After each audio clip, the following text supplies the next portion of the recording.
ஹாலிடேஸ்னாலே அது நம்ம ஜிடி ஹாலிடேஸ் தான். GT holidays, south India's #1 travel brand. சபரிமலையில அனைத்து வயது பெண்களும் தரிசனம் செய்யலாம் என்று அனுமதித்த தீர்ப்பு மீதான மறு ஆய்வு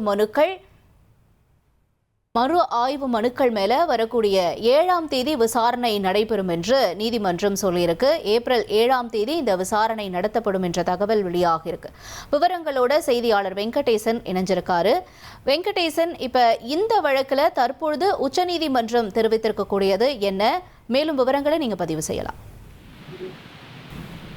வணக்கம். சபரிமலை ஐயப்பன் கோவிலில் 10 வயது முதல் 50 வயதுகளான பெண்களை வழிபடுவதற்கு இருந்து வந்த அந்த தடையை குறிப்பாக 2018ஆம் ஆண்டு நீக்கி உச்சநீதிமன்றம் இது ஒரு பாலின பாகுபாடு அரசமைப்பு சட்டத்துக்கு எதிரானது என்று தெரிவித்து அனைத்து வயது பெண்களும் வழிபட அனுமதித்து ஒரு தீர்ப்பை கடந்த 2018ஆம் ஆண்டு வழங்கியது.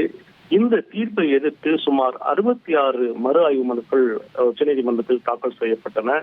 இந்த மனுக்களை உச்சநீதிமன்ற தலைமை நீதிபதி சூரியகாந்த் தலைமையிலான அமர்வு இன்று விசாரித்தது.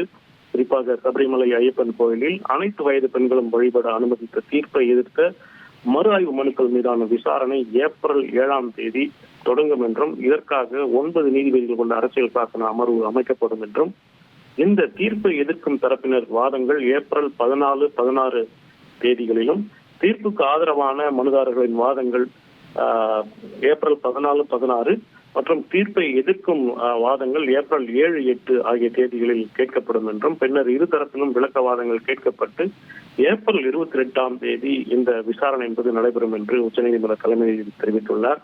மேலும் இந்த வழக்கில் அனைத்து தரப்பினரும் எழுத்துப்பூர்வமான வாதங்களை மார்ச் 14ஆம் தேதிக்குள் தாக்கல் செய்ய வேண்டும் என்றும் உத்தரவிட்டுள்ளார். உங்களுடைய தகவல்களுக்கு நன்றி வெங்கடேசன்.